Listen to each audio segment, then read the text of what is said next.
entiendan por qué se producen las malformaciones y puedan de repente orientar su investigación a las causas que estén en relación a ello. ¿Ya? Empezamos. El aparato digestivo como función va a tener descomponer alimentos en sustancias más simples para que puedan ser llevadas a la sangre y desde ahí a todas las células del cuerpo. Esa es la función digestiva, ¿no? Ingresar el alimento, descomponerlo por las sustancias que genera el propio sistema más sus glándulas anexas y luego, cuando son partículas mucho más simples, son llevadas a la sangre. Así como también, luego de que se aprovecha lo máximo, se eliminan desechos a través de las heces. Y como les dije, tienen glándulas anexas que facilitan el trabajo del sistema digestivo a través de sus secreciones particulares, ¿no? Como las glándulas salivales, el páncreas, lo conducido a través de la vía biliar como producto del hígado principalmente la bilis, y van a permitir como anexos del sistema digestivo que pueda tener un buen funcionamiento, ¿no? Básicamente una buena digestión. Entonces, bueno, creo que si es que no lo han llevado en anatomía, igual el sistema digestivo de conocimiento de colegio es lo que creo que más se repasa cuando hay biología o algo así. Lo tienen que saber. El tubo digestivo está compuesto, como lo dije, por órganos, y como es un tubo, va a ir desde la porción inicial en la boca hasta su término en el ano.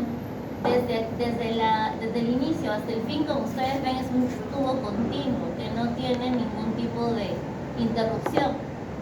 Por tanto, ese tubo va a permitir el ingreso de alimentos, la degradación de componentes gracias a las glándulas anexas, la absorción de las sustancias a nivel del intestino delgado y la eliminación de desechos en el intestino grueso. Sabemos que histológicamente tiene 4 túnicas, que son la mucosa, submucosa, muscular y serosa, en casi todo el trayecto del tubo digestivo. ¿Qué órgano del tubo digestivo no tiene serosa?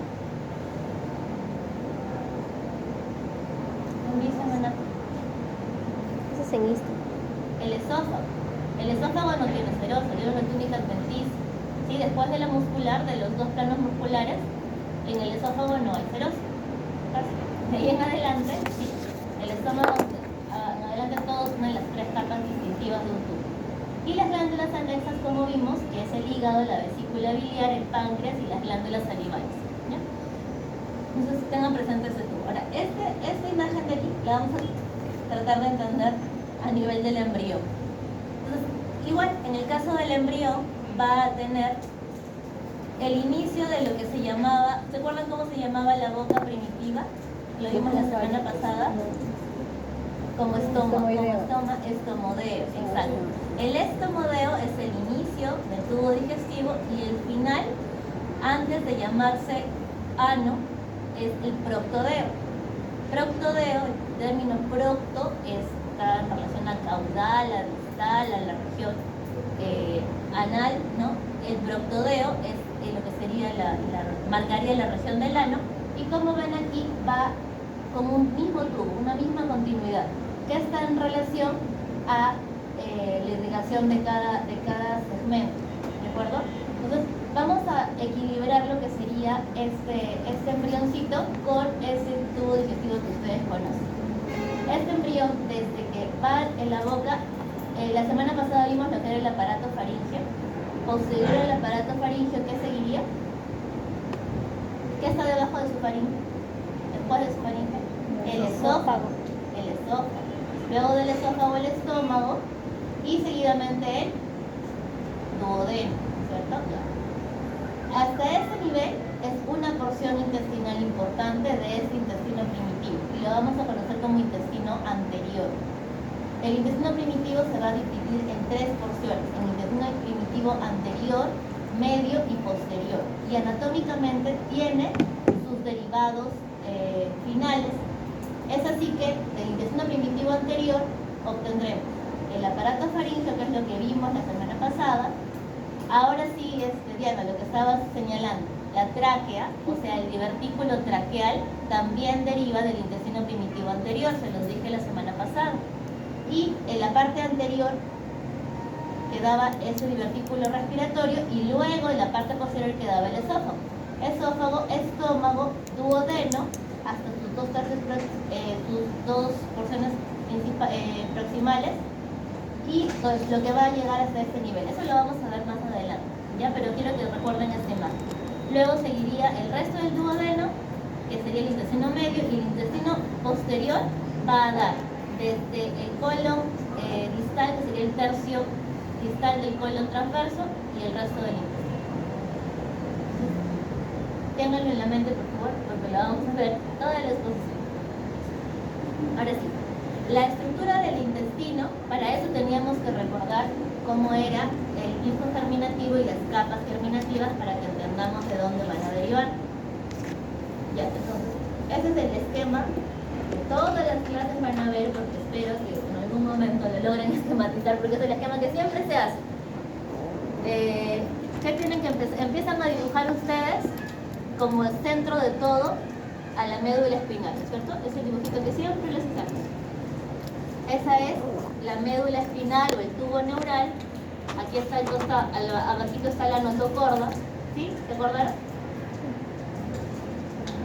En la parte más interna, la capa germinativa más interna del disco germinativo, ¿cuál es? El endodermo. La capa más externa es la que está por acá arriba, que es el ectodermo. Y la capa que está intermedia de las dos, ¿cuál es? El mesodermo. ¿Sí? Mesodermo. Ahí está. Y recuerdan que les dije que este mesodermo se iba a repartir en 3 porciones, en 3 partes. Entonces tenemos ectodermo, mesodermo y endodermo. Pero este mesodermo iba a tener unos nombres especiales de acuerdo a la porción en la que se va a presentar, que van a dividirse en 3 porciones. ¿Cuál era el nombre de este de acá? ¿Cuál era? ¿Se acuerdan? La notocorda. No se olviden de la notocorda. La notocorda viene a ser el eje del cuerpo. Una forma de llamar al eje, ¿cuál es una forma en anatomía de llamar al eje del cuerpo? Axis. Una forma de llamar al eje, en anatomía, un término anatómico para eje, es el axis. Entonces, en relación al axis, lo que se encuentra paralelo a este axis va a ser el mesodermo, o sea, este circulito de acá, el más interno, el que se encuentra alrededor de la notocorda, va a ser el mesodermo paraaxial. ¿De acuerdo?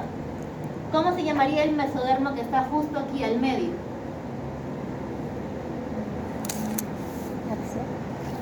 Es decir, el mesodermo intermedio.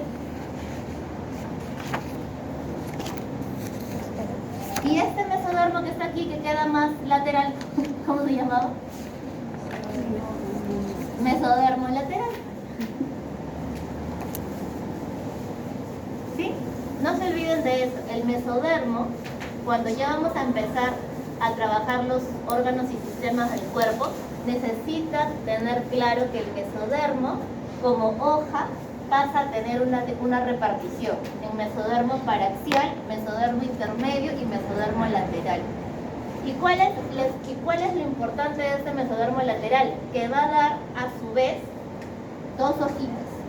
Una hoja que va a tener más relación con el endodermo, que se va casi a fusionar con el endodermo, y esta hoja que va a ser parte de las cavidades internas y que lo van a ver ahora en su seminario, es conocido, esta hoja se conoce como hoja o mesodermo esplácnico. ¿Sí?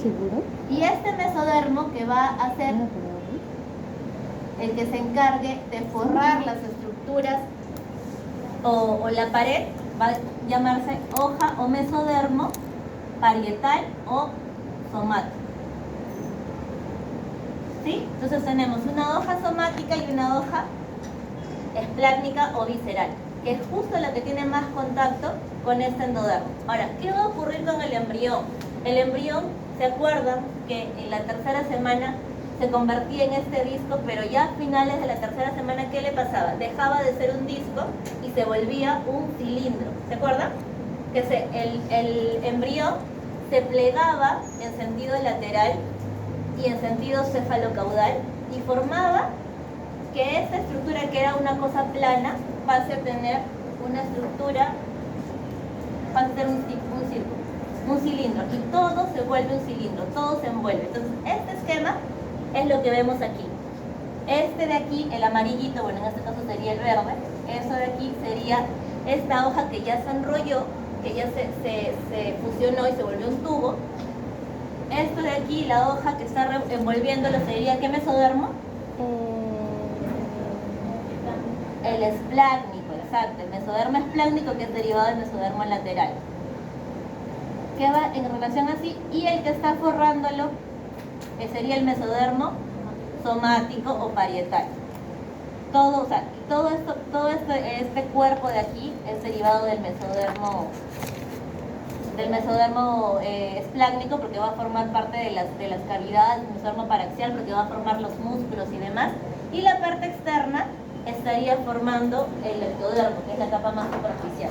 ¿Ya? Entonces, lo que ocurre con el embrión es eso, que deja de ser un disco plano y se vuelve una estructura cilíndrica, porque se dobla, tiene una cosa recta y va a arquearse hasta tal punto que las estructuras se encuentren y se vuelva un cilindro. Por tanto, el embrión se vuelve así, y esto es como si cortaran al embrión en sentido transversal, como si lo hubiesen quitado, lo hubiesen cortado hacia la mitad, supongamos, ¿ya? Entonces, ustedes podrían seguir viendo el tubo neural, a la notocorda. A nivel de estructuras vasculares van a encontrar a la aorta como vaso más importante que transcurre por casi todo el cuerpo, y aquí dentro de este espacio que se crea, que se va a llamar ahora cavidad peritoneal o la cavidad embrionaria, que en este espacio, porque es abdomen, esta cavidad peritoneal, encontraremos a lo que sería este tubo, que va a ser el intestino primitivo. Y a partir del intestino primitivo, determinada porción de este va a diferenciarse en cada uno de los órganos que conocemos, ¿ya? Entonces, acuérdense de esa parte. Tenemos entonces que el origen básicamente del intestino primitivo está formado por el epitelio digestivo, todo el epitelio digestivo y las glándulas van a ser de origen endodérmico, ¿ya? Origen endodérmico. Lo que sería el estomodeo, que es la parte de la boca, y el proctodeo es de tejido ectodérmico. Y el mesodermo esplácnico, ¿se acuerdan? La hoja esplácnica, que es aquí, va a formar la musculatura lisa y la cubierta peritoneal de la cavidad.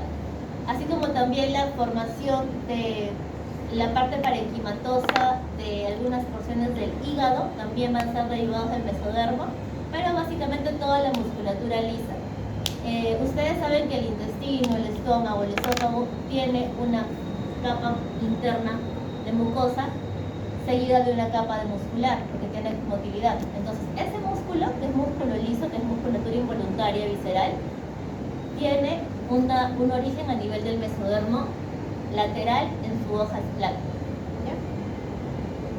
Veremos que los mecanismos de desarrollo que van a permitir que se diferencie este tubo digestivo va a ser, la diferenciación, la inducción y la muerte celular o apoptosis. Son los mecanismos que van a poder influenciar a la diferenciación de este tubo digestivo. Y los genes, el gen principal del sistema digestivo, al igual que en el respiratorio, es el gen de los fibroblastos, de la activación de fibroblastos. Estos genes van a también estar comandados de acuerdo a la posición del intestino que se va a generar. Entonces, vemos aquí esquemáticamente. El plegamiento cefalocaudal, es decir, de la cabecita y la zona caudal del embrión, va a causar que esta bolsa que ustedes ven aquí, ¿se acuerdan del saco vitelino?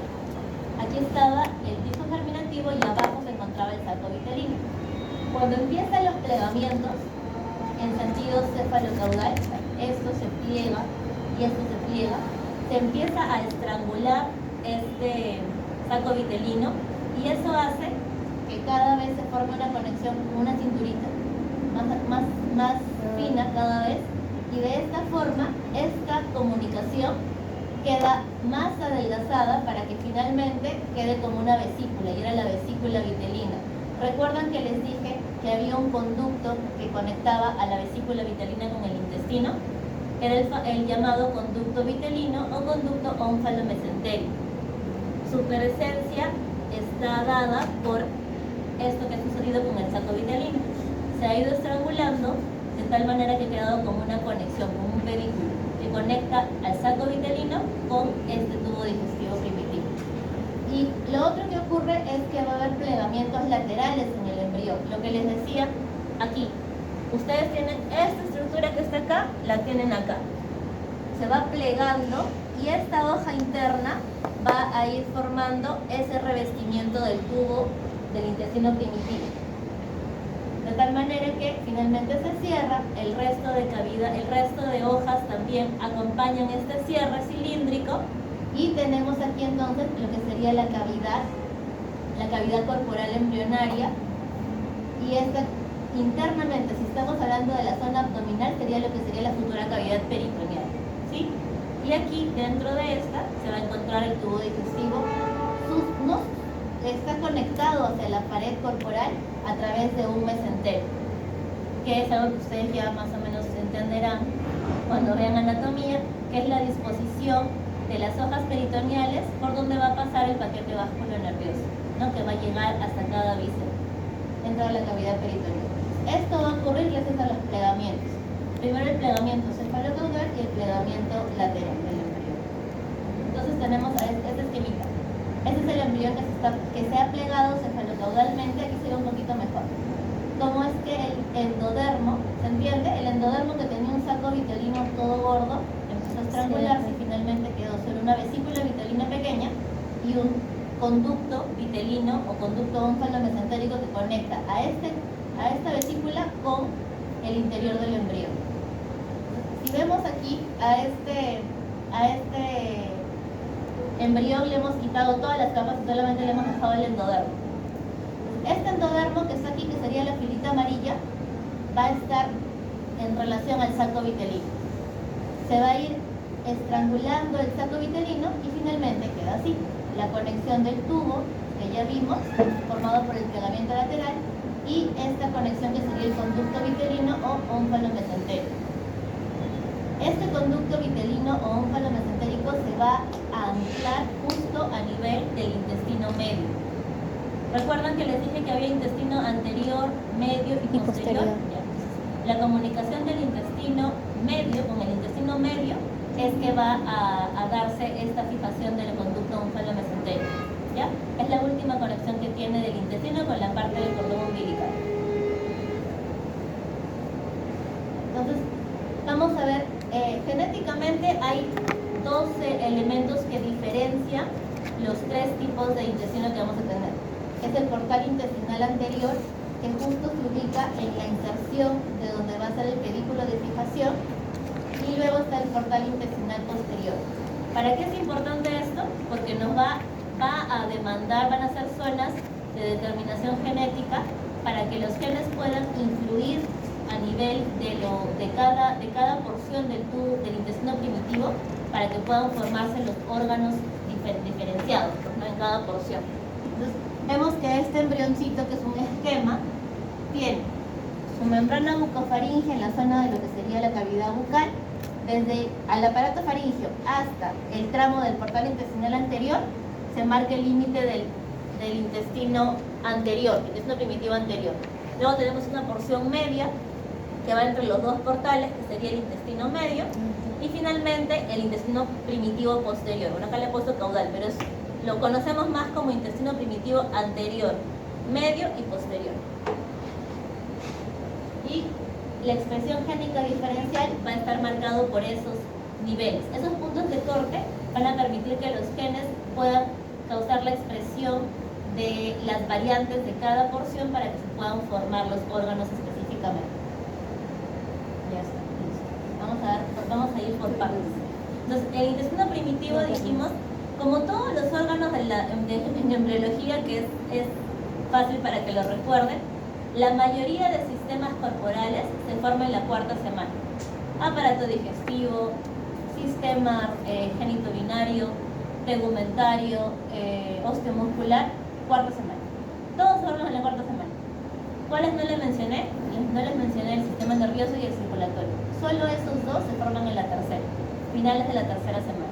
Pero cuando les pregunten cuándo empieza la formación del aparato respiratorio, por ejemplo, ¿cuál es la respuesta? Cuarta semana. Aparato digestivo, cuarta semana. Aparato osteomuscular, cuarta semana. Sistema nervioso, tercera semana. Finales de la tercera semana. Igual también en el caso del sistema circulatorio y el corazón, ¿sí? Empiezan su formación en la tercera semana. Solamente esos dos sistemas, que son los orgánicamente hablando principales del cuerpo, ¿no? Los otros sistemas todos empiezan en la cuarta semana. Ya, entonces, el intestino primitivo. Vamos a tener intestino primitivo anterior. Si nos acordamos del esquemita de lo primero que empezaba en la clase, veríamos el derivado, ¿sí? Es intestino primitivo anterior. Empezaríamos en la boca, la zona de la faringe. ¿Qué más sigue de la faringe? El esófago. El esófago. ¿Qué más está después del esófago? El estómago. El estómago. ¿Qué está después del estómago? El duodeno. El duodeno, que es una C. ¿Y el duodeno a qué nivel del duodeno va a desembocar va a encontrarse la ampolla de váter? ¿En qué porción del duodeno? El duodeno tiene 4 porciones: primera, segunda, tercera y cuarta porción. ¿En qué porción? Las que se llevaron anatomía. Segunda porción del duodeno. Segunda porción. Ese es el punto de corte.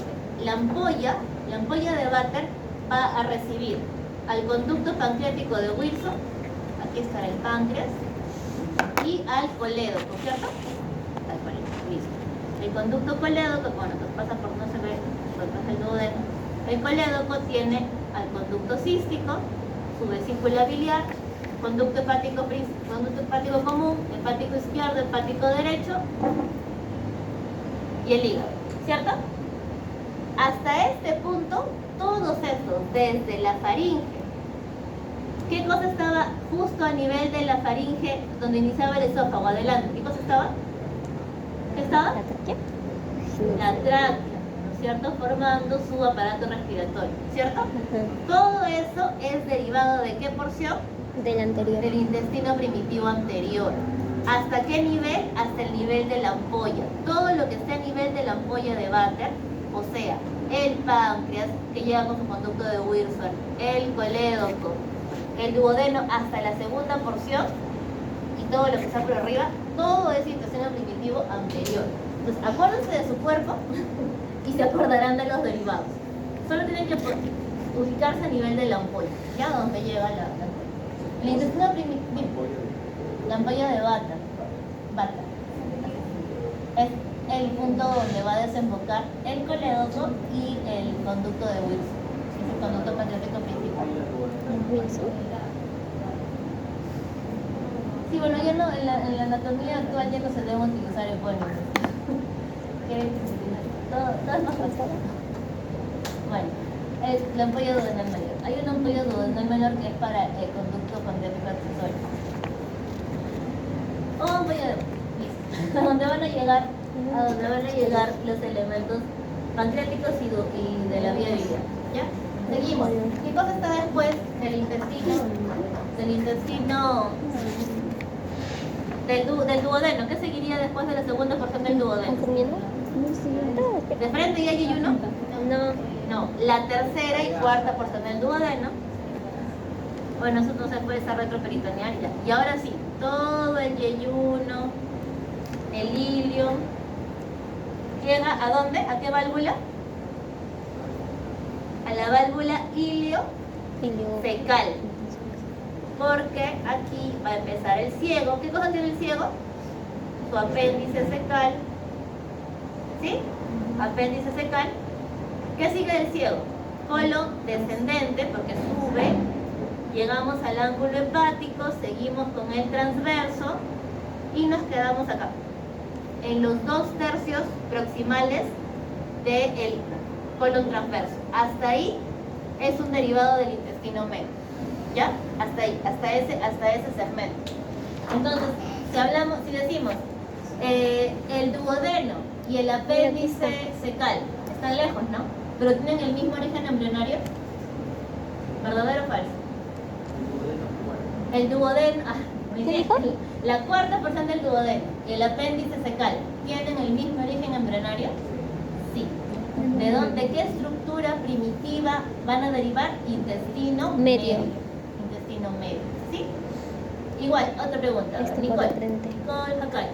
El páncreas y el aparato respiratorio tienen el mismo origen embrionario. Sí, Sí. ¿Su estructura primitiva cuál es? anterior. El intestino primitivo El anterior. Exacto. Y finalmente el intestino primitivo posterior dará lugar a lo que nos queda. El tubo digestivo. ¿Qué nos queda? El tercio distal del colon transverso, el colon descendente. ¿Qué sigue el descendente? El colon sigmoides. Sí, porque se La ampolla rectal y el ano. Y terminamos. Es el tubo digestivo. Eso es lo que queda del tubo digestivo. Y ese tubo digestivo, esta parte que nos faltaba formar, que era el colon transverso, tercio distal, colon descendente, colon sigmoides, recto y la parte superior del canal anal van a ser derivados del intestino primitivo posterior. ¿Ya? Posterior. Entonces, de nuevo, Diana, el colon descendente y el colon ascendente tienen el mismo origen embrionario. ¿Por qué no? No, falso, ¿cierto? El yeyuno tiene el mismo origen embrionario que el apéndice fecal. Sí. Sí, ¿cierto? El intestino medio. Ese es el ejercicio. ¿Ya? Así practican para que no se olvide. Y esto además está relacionado con la irrigación sanguínea. ¿Cuáles son las tres arterias principales a nivel abdominal que salen de la aorta? Si te dice el yeyuno y el colon principal nacen en la misma Ya. capa Primero, embrionaria. el tronco celíaco, la que viene después, ¿cuál es? El colon. Después, no, la general nada más. Aorta abdominal. Primero sale el tronco celíaco, ¿qué sale después? El colon ¿Qué te acuerdas? en el medio. Arteria En cambio, el colon mesentérica. transverso, creo que es Exacto, los tres troncos principales que salen de la aorta abdominal son el tronco celíaco, la arteria mesentérica superior y la mesentérica inferior. Justo un tronco para cada porción del intestino.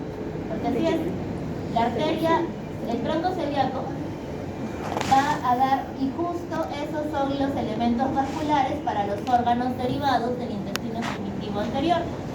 ¿O no? Ya llevaré la anatomía, ¿cierto? Ya. Va a dar lugar a la vasculatura de los elementos del intestino primitivo anterior. Eso es lobo distal, estómago, duodeno, proximal, hígado, vaso, páncreas. ¿Sí? Listo. La siguiente arteria, la mesentérica superior, le va a dar vascularidad al duodeno proximal, duodeno distal, yeyuno ilio, ciego, apéndice, colon ascendente, colon transverso, hasta los 2/3 proximales. Cuando hagan anatomía se acordarán de mí que les dije esto porque eso lo van a estudiar en anatomía. El colon transverso tiene doble irrigación. ¿Qué otro? Si el colon transverso tiene doble irrigación, ¿qué otra porción del tubo digestivo también tiene doble irrigación? El duodeno. El duodeno tiene irrigación del tronco celíaco y tiene irrigación de la mesentérica superior. Lo mismo le pasa al colon transverso. El colon transverso tiene irrigación de la mesentérica superior y de la mesentérica inferior. ¿Por qué? Porque son sus derivados embrionarios los que marcan la pauta de la irrigación sanguínea. ¿Ya? Listo. Entonces, así queda. Anterior, tronco celíaco, intestino medio, arteria mesentérica superior, intestino posterior, arteria mesentérica inferior. ¿Ya? Entonces, esa es la arteria de cada una de cada estructura derivada de ¿El cada... intestino primitivo anterior cuál era? El tronco celíaco.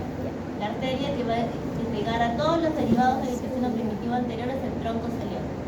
Y ahí va a salir la arteria gástrica, la gástrica izquierda, la arteria esplénica, la arteria hepática, la arteria para el páncreas, la duodenal Pero dijo que por mayor, el transverso tenían dos irrigaciones. y esta es la disposición que va a tener con las divisiones que ya vimos, ¿no? Esta línea punteada marca el intestino anterior, el inicio del intestino medio, todo el intestino hasta los 2/3 del colon transverso sería el intestino medio y todo eso sería el intestino posterior hasta el final. ¿Ya? Listo. Ahora sí, vamos a ver un poquito de lo que serían los mesenterios. A nivel de lo que es un mesenterio o un meso como término, es una estructura que va a tener 2 hojas por definición. Tiene 2 hojas y entre esas 2 hojas va a pasar elementos vasculonerviosos para que lleguen a la víscera. Tanto el componente arterial, el componente venoso y el componente nervioso. Pero es un paquete vasculonervioso. Eso va a pasar a través de esa hoja de meso. ¿Y cómo se va a disponer en el tubo digestivo? En un principio teníamos que, cuando se cerró esta cavidad, tenía un mesenterio hacia atrás, que era el mesenterio dorsal, y un mesenterio hacia adelante, que era el mesenterio ventral. Este mesenterio ventral se pierde casi para todo el tubo digestivo, excepto para el estómago. Todo el tubo digestivo pierde esa continuidad y solamente se queda suspendida a través del mesenterio dorsal. El resto del mesenterio ventral ya no lo necesita. Solamente lo va a mantener el estómago. El estomaguito sí se va a quedar con una porción de mesenterio que lo agarra hacia atrás y lo agarra hacia adelante. Por eso se fija en esa posición anatómica. Lo vemos acá. Entonces, todo el intestino ven que perdió su mesenterio ventral y solamente se quedó con el dorsal, así como también el colon. En el caso del estómago no. El estómago mantiene su mesenterio ventral, que luego se volverá el aumento menor, y su mesenterio dorsal, que luego se volverá el aumento mayor, cuando se acomoda. Por eso el estómago tiene 2 aumentos, uno menor y uno mayor, que son derivados de los plegamientos de su mesenterio ventral y dorsal. ¿Ya? Y de la extensión del mesenterio ventral se va a derivar también el ligamento falciforme del hígado. ¿Ya? Entonces, ahora empecemos. Intestino primitivo anterior. Los derivados del intestino primitivo anterior, ¿cuáles serán? Desde arriba. Faringe, tráquea.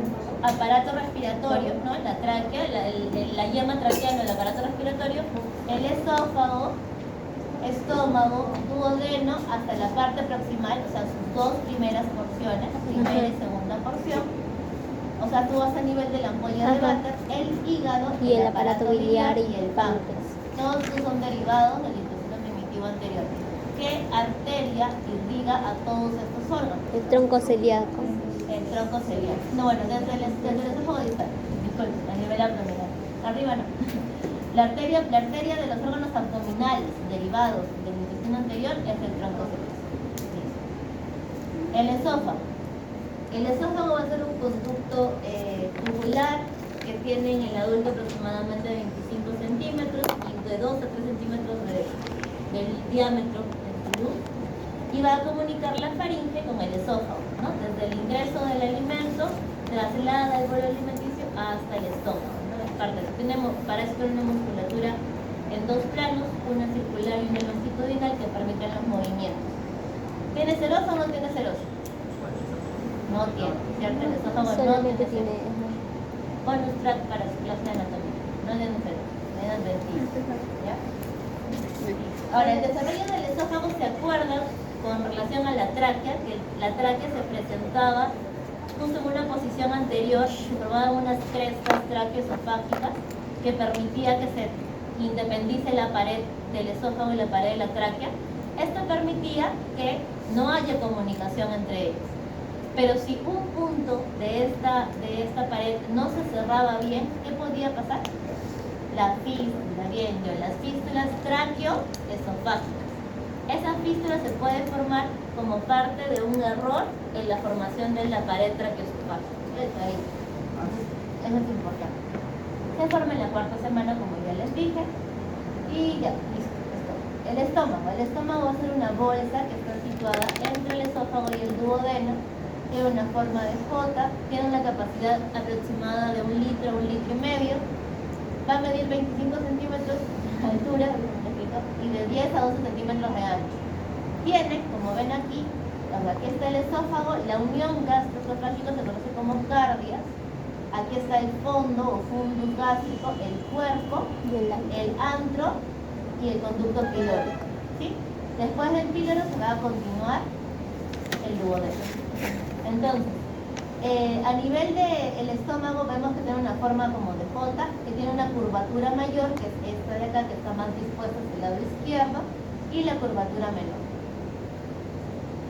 Entonces, el estómago va a aparecer como una dilatación fusiforme del intestino, que se va a ensanchar en el sentido ventrodorsal, y va a sufrir una serie de rotaciones. Entonces, si dijimos que el tubo digestivo es un tubo, el esófago casi no cambia mucho. Pero el estómago, cuando pasa a la cavidad abdominal, este tubo se ensancha de esta manera. Fusiforme es que tiene una forma de uso, como una forma dilatada, pero en sentido paralelo. Y se dilata de esa forma. Esa es la forma fusiforme, dilatación fusiforme. Y esta, además de dilatarse, lo que va a suceder es que va a tener una rotación. En este eje longitudinal va a rotar en sentido horario, unos 90 grados, y eso le va a proporcionar una oportunidad para que pueda crecer de un lado y formar la curvatura mayor. De esta manera. Tenemos aquí, esta es la dilatación fusiforme, y ese sería su eje longitudinal. Sentido horario, así, el sentido horario, si lo vemos en sentido transversal, va a rotar, y eso va a permitir que esta parte, que era la parte izquierda, se desplace un poquito más hacia adelante, y eso le deje crecer más, porque como no está el hígado, puede aumentar su capacidad de ensanchamiento del lado izquierdo, y se vuelve y crece con mucha más restricción en el lado derecho. Por tanto, de esa manera se da lugar a las dos curvaturas, una curvatura mayor y una curvatura menor. Otra cosa que sucede es que cuando ya está creada esas dos curvaturas por el crecimiento del estómago, sufre una siguiente rotación, pero ahora en sentido ventral. Y es como si se sentara encima de sí mismo, y esto de aquí cayera mucho más. Entonces ya no se dispone tan recto, sino se va a poner así como más sentadito. Es porque hace una siguiente rotación de 90 grados, también en sentido horario, y eso le da la forma definitiva. Entonces, primera rotación en sentido horario en 90 grados. ¿Qué disposición también va a permitir esto? ¿Qué nervio va a ser el que va a darle la motilidad al estómago? ¿Recuerdan? ¿Qué nervio? El vago, muy bien. El décimo par, el vago, por eso se llama neumogástrico también, porque tiene función respiratoria y gástrica. El neumogástrico o el nervio vago va a tener ramitas del lado izquierdo y del lado derecho, que se encuentran acá. Este es el vago derecho y el vago izquierdo. Pero ¿qué ocurría con el estómago? El estómago, ¿se acuerdan que rotaba en sentido de las agujas del reloj? Iba a rotar 90 grados. Entonces, lo que está a la derecha va a pasar para atrás, y lo que está a la izquierda va a pasar para adelante. Entonces, ya saben, bueno, los que han visto en anatomía, ¿dónde está ubicado el nervio vago respecto a la cara del estómago, el vago derecho? ¿Posterior o anterior? Posterior. Se lo saben por anatomía, pero ahora ya saben por qué. ¿En qué momento en embriología pasó el vago derecho a estar atrás y el vago izquierdo a estar adelante? Por la rotación del estómago.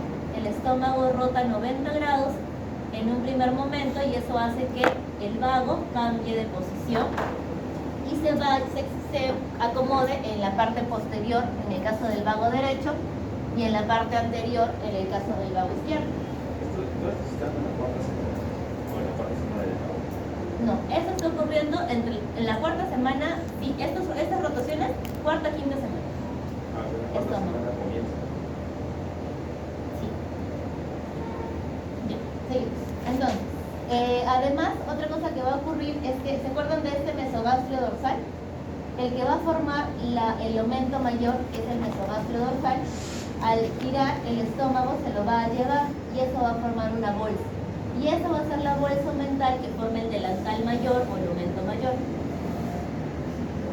Como les dije, vuelve a haber una rotación de 90 grados, ahora en el sentido antero-posterior, y eso permite que el estómago ya no tenga una postura tan recta, sino que se siente en sí mismo y ya forme la J que conocemos, ¿no?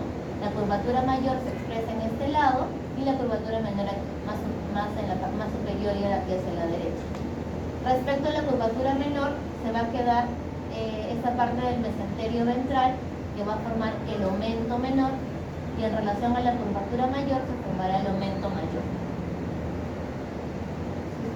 Vamos a ver un poquito de lo que sería la parte de los mesos, las diferencias que hay en los mesos para entender lo que pasa con los órganos intraperitoneales, ¿ya? Meso, como les dije por definición, es una estructura que tiene una hoja que va a derivar de la pared corporal, es una pared corporal, saca dos hojitas que van a bordear completamente la víscera. Cuando eso sucede y tiene una estructura vascular, se conoce como meso. Si es el meso del intestino, se llamará mesenterio. Si es el meso del estómago, se llamará mesogastrio. El meso del esófago, mesosófago. El meso del colon, mesocolon. ¿Sí? Meso, hoja donde se va a disponer su estructura vascular. Cuando este meso tiene unos plegamientos y se fusiona hacia la pared a la pared corporal, se conoce como fascia. Hay varias fases de coalescencia en el abdomen, como van a ver en anatomía. El aumento es cuando hay plegamientos, como recesos, como bolsas, eso se llama aumento. Y el ligamento es una parte de la fascia de coalescencia, cuando ya se fusionó, forma una estructura que se llama ligamento, y por ahí no pasa ningún vaso sanguíneo, son porciones avasculares. Entonces, teniendo en cuenta este esquemita de acá, podemos ver que van a haber vísceras intraperitoneales, o sea, todas las que tengan un revestimiento y se encuentren dentro de la pared de la cavidad peritoneal, y las que sean retroperitoneales, como se ve aquí.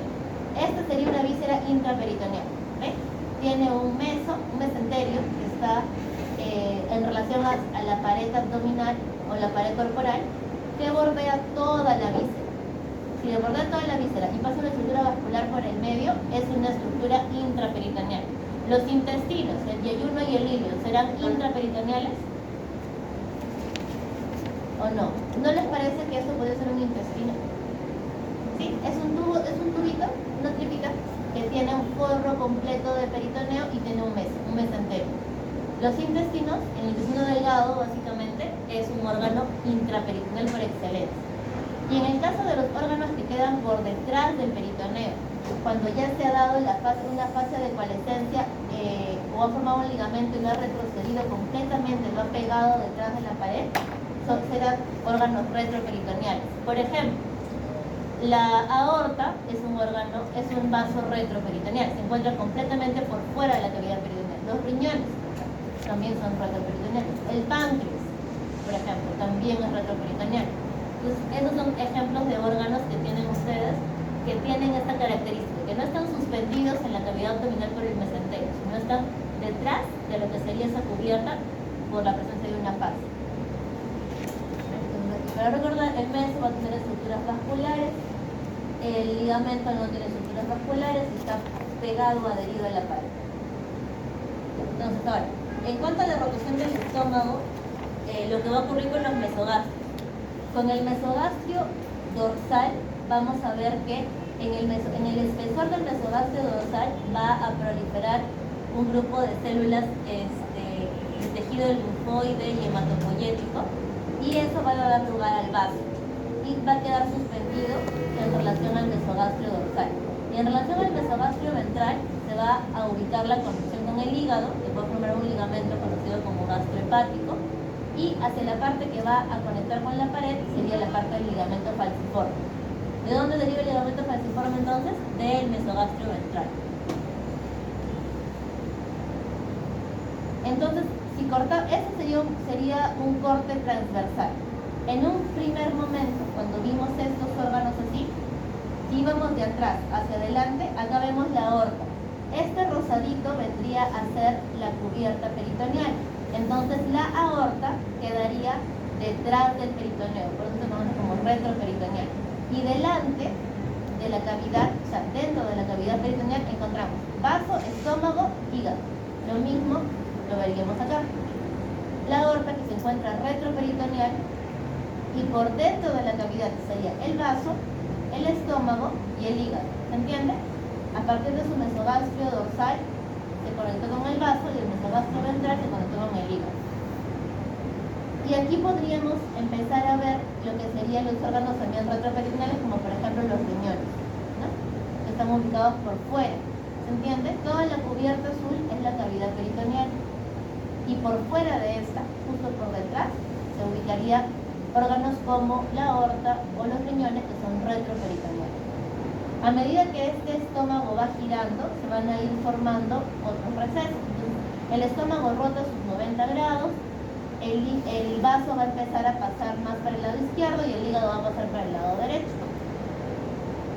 Y finalmente se van a ubicar, gracias a la posición y al tamaño del hígado, van a ocupar más zona de la parte derecha del abdomen y parte de la zona izquierda. Y el vaso sí va a ser desplazado hacia la parte izquierda. El estómago va a quedar entre los dos y va a quedar el ligamento gastroesplénico y el ligamento gastrohepático. ¿Qué otra cosa va a ocurrir?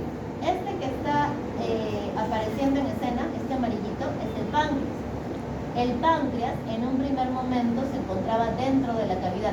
¿Se entiende por qué? Si tiene un mesenterio y está suspendido dentro de la cavidad peritoneal, era intraperitoneal en un momento. Pero por la rotación de los órganos, terminan como que arrinconando al páncreas contra la pared, lo arrinconan y lo hacen irse hasta atrás.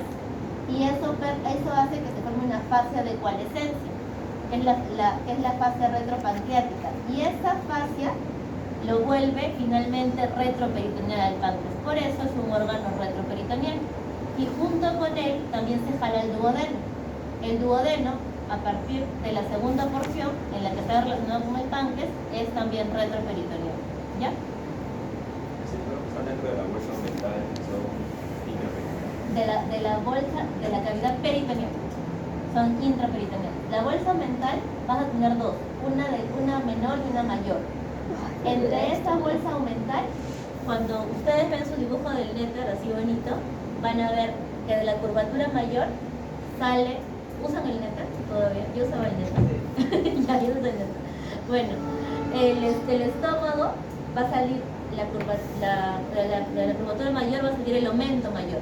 Esta es una bolsa, pero no viene, está viniendo desde el estómago. Y cuando ustedes cuando roten cirugía, porque en el cadáver no se puede ver, pero cuando roten cirugía y ayuden en una laparotomía, van a entender cómo se dispone el aumento.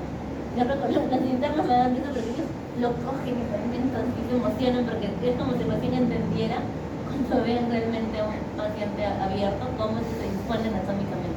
Es difícil entenderlo del todo bien, aunque tiene su atlas virtual y el Complete Anatomy, ¿no? Es bastante interesante.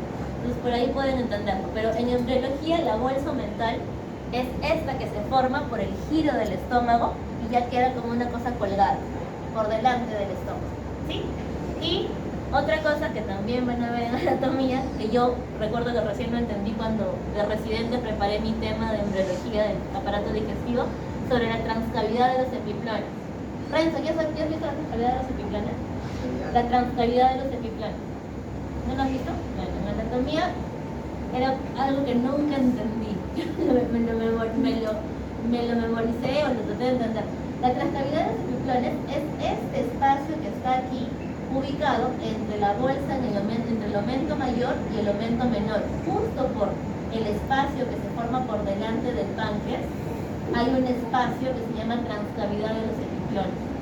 El hiato que permite entrar a esta transcavidad se llama hiato de Whistler. Y ese hiato está por... ¿Ya te lo vas a hacer? Ya. El hiato de Whistler está cerca, o sea, la forma de abordarlo es para poder entrar a la transcavidad, es este espacio. Esto ya te abre el retroperitoneum. O sea, en cirugía es una parte muy difícil de abordar, porque está con la vasculatura duodenal. Ahí tú terminas de pelar y ves el tronco salir. Justo en la salida del tronco salir. ¿Ya? Entonces, es interesante esto que se forma gracias a los plegamientos que sufre este peritoneo por la rotación del estómago. ¿Ya? La rotación del estómago va a ser la responsable de cómo se vayan acomodando las vísceras dentro del abdomen. Listo, entonces, dijimos, duodeno. El duodeno, ¿cuántas porciones tenía? 4. 4 porciones. ¿Cuáles de estas pertenecen al intestino anterior? 1 y 2. Primera y segunda porción. Bien. Ujú. ¿En qué porción está la ampolla de váter? En la segunda porción. Ajá. A la ampolla de váter, como ven aquí, van a llegar.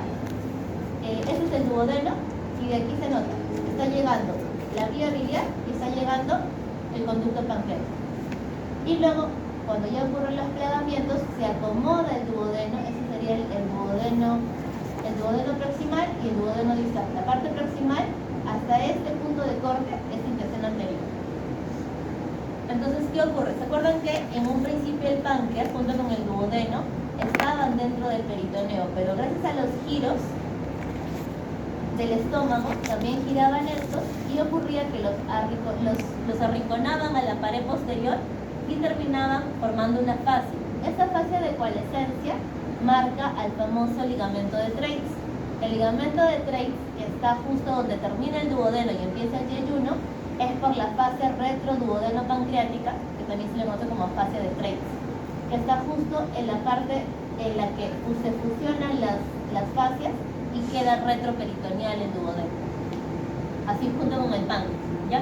Por eso el duodeno es de sus 4 porciones.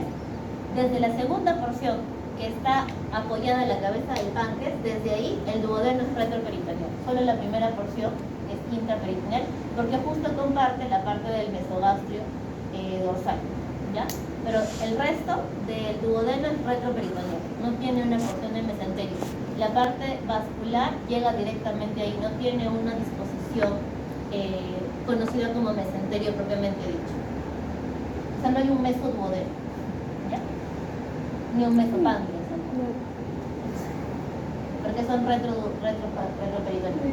Listo, seguimos con el hígado. El hígado es el órgano más voluminoso del cuerpo, más grande.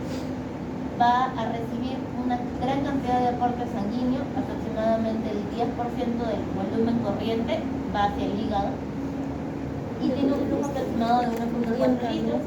Va a pesar entre kilo y medio, es de color rojo oscuro, tiene funciones de sintetizar la bilis, secretarla, llevarla a través de los conductos hepáticos hasta por el conducto cístico, llegar a la vesícula biliar, por acá, la vesícula biliar, que es la bolsita que guarda la bilis, y finalmente secretarla a través del colédoco en el duodeno, ¿no? Para que el contenido biliar pueda llegar al intestino para poder ayudarnos en la digestión. Produce también colesterol, fabrica proteínas y almacena glucógeno, hierro y algunas vitaminas. Va a permitir el metabolismo de ciertas sustancias para poder desintoxicar un poco el cuerpo del ingreso de ciertas toxinas, las vuelve como metabolitos inactivos o sustancias menos nocivas para el cuerpo. Así que desarrolla un gran trabajo. A nivel embrionario, entonces, tenemos, a nivel de la segunda porción del duodeno, se van a dejar ver 3 yemas. Una yema que va a ser la yema hepática, que va a permitir la formación de la vesícula biliar y de todos el conducto colédoco, el hepático izquierdo, el hepático derecho, los conductillos intrahepáticos y los hepatocitos, todos van a derivar de esta yema, de la yema hepática.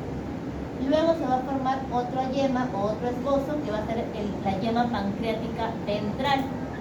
Y esta grandota que está aquí va a ser la yema o esbozo pancreático dorsal, ¿ya? Entonces, ¿ustedes tienen 2 páncreas? ¿O uno nomás? Solo uno. Uno. Pero en el periodo embrionario teníamos 2 partes, dos extremos del páncreas. Como parte del giro del duodeno, esta porción ventral se encuentra con la dorsal y se fusiona y se vuelve un solo páncreas. ¿Ya? Esa es una característica que ocurre también por los giros que ocurren en el duodeno. Hay una explicación de por qué hay 2, porque son los esbozos, genéticamente lo determinan así. Porque la cabeza del páncreas tiene cierta estructura y también porque tiene 2 conductos. El conducto de Santorini, que es el accesorio, viene de la parte de la yema pancreática anterior, y el conducto de Wilson, el principal, viene de la yema pancreática posterior. Tiene dos conductitos el páncreas. ¿Ya? Y ese origen de dos conductos es porque tiene dos orígenes embrionarios a nivel del duodeno. ¿Por qué exactamente es así? Está codificado genéticamente. No les... O sea, si es que faltase uno, es que de una manera muy rara. Claro, tuviste una genesia. No he visto ninguna genesia de cabeza del páncreas. No he visto. Lo que puede suceder en las anomalías del páncreas es que no se fusionen correctamente y es como que no gira en relación al duodeno y lo que hace es atrapar al duodeno y forma el conocido páncreas anular. O sea, en vez de fusionarse en orden y esta yema dirigirse hacia atrás para encontrarse con su esbozo dorsal, es como que esta crece, se encuentra con esta y también se encuentra con esta por atrás y atrapan al duodeno como un anillo de conducción. Y eso sucede. Es la anomalía pancreática que más se presenta. Pero agenesia de la cabeza del páncreas, pues no he visto, no lo he leído en ninguna parte, me parece que no existe.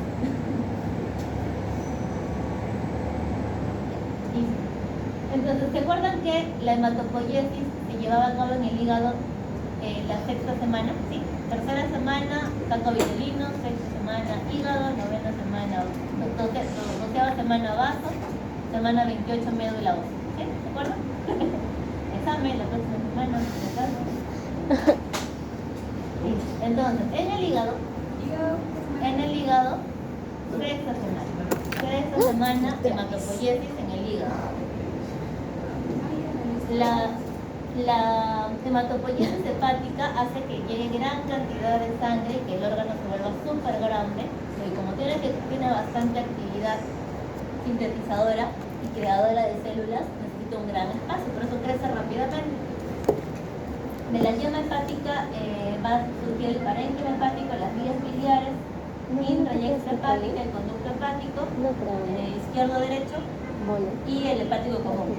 Entonces, de la parte cística va a salir la vesícula biliar y el conducto cístico, y de la yema pancreática ventral va a quedar aquí para que luego se encuentre con la dorsal. Vamos a ver ahora aquí. Entonces, a nivel de lo que sería el endodermo, todo lo que es amarillito es endodermo. Y el endodermo va a formar todo lo que sería el aparato biliar. Todos los conductos hepáticos, todo está formado del endodermo. Pero con la migración del mesodermo, del septum transverso, los que hagan la próxima semana el seminario de cavidades corporales nos explicarán qué cosa es el septum transverso, ¿ya? Que es una parte de mesodermo importante que va a aportar células para la formación del tejido hematopoyético del hígado, ¿ya? Las células hematopoyéticas van a llegar gracias al mesodermo del septum transverso. Y van a ver aquí células de hito, que van a ser unas células estrelladas, las células de Kupfer. ¿Y cómo son las células de Kupfer? ¿No han visto en histología? Son macrófagos. Los macrófagos hepáticos son las células de Kupfer. Y están ahí desde el periodo embrionario, por eso se quedan ahí. Se dice que las células que llegan a un lugar, a un tejido en el periodo embrionario, se vuelven células específicas de ese tejido. Otra cosa similar pasa en el cerebro. ¿Cómo se llaman los que hacen funciones de macrófagos en el cerebro? En esto no he visto. En el mundo no hay. Bueno, seguimos. Tema digestivo. Entonces, va a seguir creciendo el hígado y va a adoptar la posición que le dé la rotación del estómago, y finalmente también se dispondrán las vías biliares con la vesícula, el conducto cístico, y llegarán a su depósito a nivel del duodeno. ¿No? Esta es la imagen que vimos hace ratito. Entonces, como les dije, la vesícula biliar va a almacenar la bilis que produce el hígado, el conducto cístico la va a llevar por el colédoco hasta el duodeno. Igual el páncreas, ¿sí? Con su conducto principal. Pasamos al páncreas. El páncreas es una glándula mixta. ¿Por qué es mixta? Porque tiene un tipo de secreción endocrina. ¿Qué hormona produce principalmente el páncreas? La insulina, bien. La insulina y también el glucagón, ¿no? Que tienen efectos un poquito antagónicos, pero pero ambas son para la regulación de los glúcidos en sangre. Y la función exocrina es básicamente de la amilasa y lipasa, que son enzimas pancreáticas que ayudan con la digestión. Ambas van a llegar a través, no ambas no, en el caso de la exocrina, la amilasa y la lipasa van a pasar al duodeno, que es el conducto de Wilson o conducto pancreático principal. Y las hormonas insulina y glucagón los secretan los islotes de Langerhans, que se encuentran ahí en forma alterna en relación a los conductillos de la parte exocrina. Principalmente se aglomeran en la zona de la cola, ¿no? El páncreas entonces va a formarse de dos yemas. Recuerdan que les dije una yema ventral y una yema dorsal. El conducto principal de Wilson se va a desplazar desde la yema dorsal y va a llegar a insertarse el duodeno y van a empezar va a tener la característica de empezar su trabajo hormonal en la semana 12 para la insulina y para la semana 20 también se va a ver el glucagón, ¿no? Como dato fisiológico. Listo, entonces dijimos que esta es la yema pancreática ventral y la dorsal. Entonces, ¿qué ocurre? Como el duodeno también rota en el mismo sentido del estómago, ¿qué sentido era el del estómago? ¿Horario o antihorario? Horario. Sentido horario 90 grados primero. Entonces, al rotar, esta yema pancreática se iba a encontrar con la yema pancreática dorsal, de tal manera que se fusionaban y formaban finalmente El páncreas. la cabeza del páncreas. Entonces se quedaba con una cabeza, un cuerpo y una cola, ¿no? Y como ya les dije, eran empujados por la rotación del estómago y quedaban en sentido retroperitoneal junto con el duodeno, ¿no? El páncreas y el duodeno. Y listo, acabamos. ¿Qué nos toca? Intestino. Ya formamos el páncreas. Lo último era el páncreas, ¿sí? Vimos todo ese trayecto.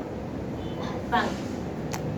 Esto de aquí corresponde a qué intestino anterior, ¿cierto? Sí. Intestino primitivo anterior.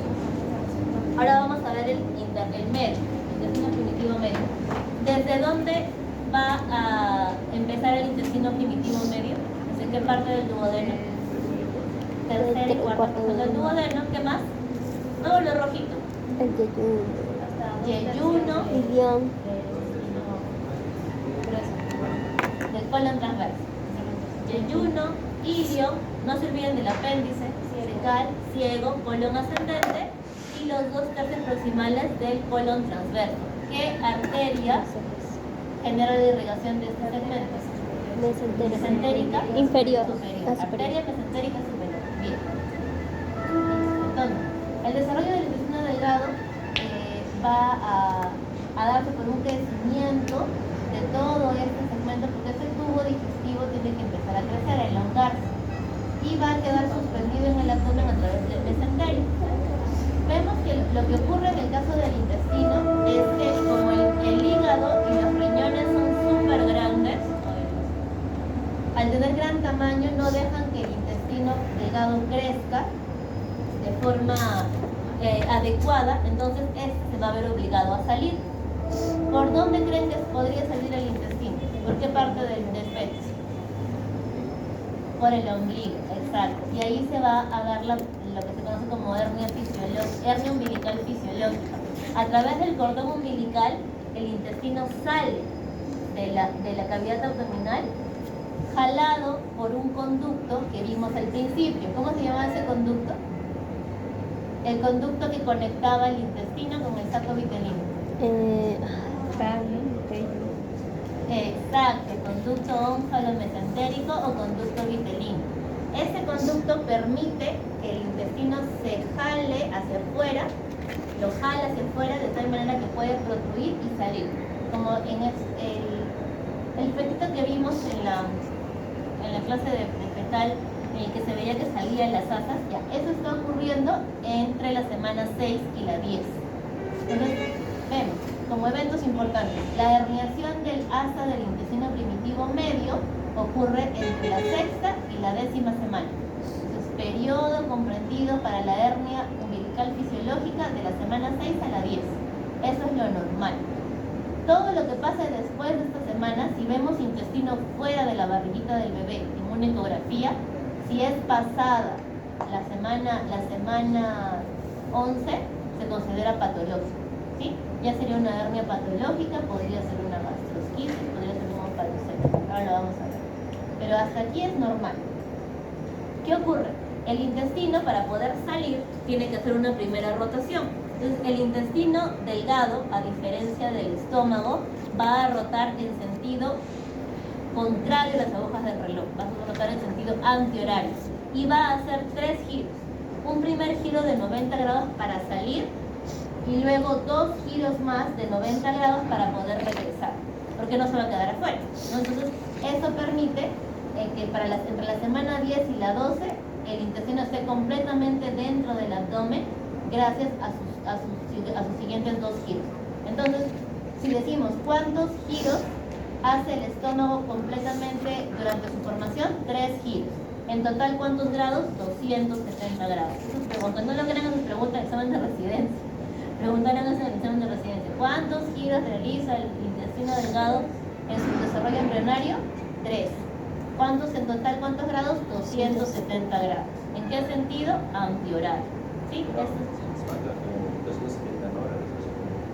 No, es que el intestino, mira, vamos a ver acá. Este es el eje de la mesentérica superior. Está creciendo, pero ves que el aumento de tamaño no le permite seguir creciendo porque está dentro de la barriguita, ¿sí? Entonces, el eje en el que va a rotar es en el eje de la mesentérica. La arteria mesentérica va a permitir el eje. Entonces, en sentido antihorario, el intestino va a rotar y esa rotación va a hacer que el conducto ónfalo-mesentérico lo jale hacia afuera, porque rota. Toda la parte proximal del intestino delgado, al rotar, va a salir de la cavidad abdominal de esta manera, ¿sí? Se pliega de tal manera que sale de la cavidad abdominal. En el sentido de rotación, el eje lo manda la arteria mesentérica superior. Entonces, esa primera rotación, ese es el sentido. Rota en 90 grados, rota, y eso hace que salga todo el intestino. Una vez fuera del abdomen, el intestino puede crecer en longitud, porque dentro de la barriguita no podía porque estaba el hígado y los riñones que ocupaban mucho espacio. Entonces, de la semana 6 a la 10 se toman sus 4 semanas para crecer. Crece en longitud, bastante crece. Porque el bebé tiene más o menos unos 250 centímetros de intestino. Nosotros tenemos 7 metros, pero cuando nacemos tenemos aproximadamente de 2,5 metros a 3, ya, a termo. Entonces, esta cantidad de intestino tiene que crecer afuera del abdomen porque no tiene el espacio suficiente. Entonces, inicialmente crece. Luego va a suceder el siguiente giro. Se da el giro. El siguiente giro va a ser en otro giro de 90 grados que va a permitir que retorne. Esto ya va a ser en la semana 10. Este primer giro de 90 grados hace que retorne primero la parte que se estaba formando más distal, es decir, la parte del intestino grueso. Cuando rota en los 90 grados así, esta parte que estaba creciendo pero se estaba ensanchando para formar lo que sería el ciego, va a entrar primero. Eso entra primero para que en el último giro 180. ya se acomode la parte del intestino delgado hacia donde le correspondía y este ciego que estaba arriba baje a su posición final, que es en la fosa ilíaca derecha. ¿Cierto? ¿Dónde tienen su apéndice? Fosa ilíaca derecha, ¿no es cierto? Entonces, ese último giro de 90 grados permite que el ciego se posicione en su lugar definitivo, que sería la fosa ilíaca. Y el intestino primitivo medio, que sería el intestino delgado básicamente, ya se encuentra dentro de la cavidad en la posición central, dentro de la próstata. Entonces, con estos 3 giros, el intestino medio logra ubicarse en su posición final. Entonces, un evento importante que tienen que repasar y tienen que entender son los giros del intestino medio para poder salir y luego entrar a la cavidad abdominal. ¿Con qué finalidad hacen esto? Para poder crecer, para aumentar de longitud, tamaño. ¿Ya? El esquema, ¿no? Finalmente como baja y se ubica acá. Y queda terminado aquí. la posición definitiva. Por eso le dicen marco colónico, ¿no? Porque el colon forma como una especie de marco de derecha a izquierda. Y el centro se va a ubicar el intestino delgado. Otra cosa que va a ocurrir aquí con los intestinos, el meso que fija el intestino es el mesenterio, se va a ubicar de tal forma que quede suspendido en los espacios y se va acomodando con la rotación del estómago. Aquí se va a ver la bolsa umbilical que va a estar dispuesta por delante de los intestinos y el colon transverso, y vemos como el páncreas y el duodeno se encuentran en sentido retroperitoneal. Aquí se ve otra forma. Listo. Ahora, intestino medio, ¿qué más se formaba a partir del intestino medio? Lo que sería el ciego y el apéndice. El ciego va a crecer como una dilatación de lo que sería el intestino medio. Aquí se forma como una dilatación. Esta dilatación se va a dar más o menos en la semana 6, cuando está fuera del abdomen. Luego a esta dilatación, que es el ensanchamiento cecal, le va a aparecer una proyección o una excrescencia, que sería el apéndice cecal, más o menos en la semana 8. Va a continuar creciendo y lo va a dirigir la puntita hacia cualquiera de las direcciones. Puede dirigir la puntita hacia arriba, hacia atrás del ciego o hacia la pelvis, y eso le da las posiciones. Un feto de 12 semanas, acá hay un apéndice al nacimiento y un apéndice en un niño. ¿Para qué sirve el apéndice cecal? Para nada, para darle trabajo al cirujano. Nada más. Gracias a las apendicitis tenemos trabajo en la vida. Después, nada más. Por eso lo podemos sacar sin problema. También se puede hacer procedimientos. A veces lo utilizan los urólogos para reimplantar uréteres. Hacen uréteres a partir del apéndice. Cuando hay estenosis ureteral, como tejido biológico también lo usan. Lo usan también para la manipulación de intestino, con el caso de estreñidos crónicos, también usan el apéndice para hacer enemas. Es interesante.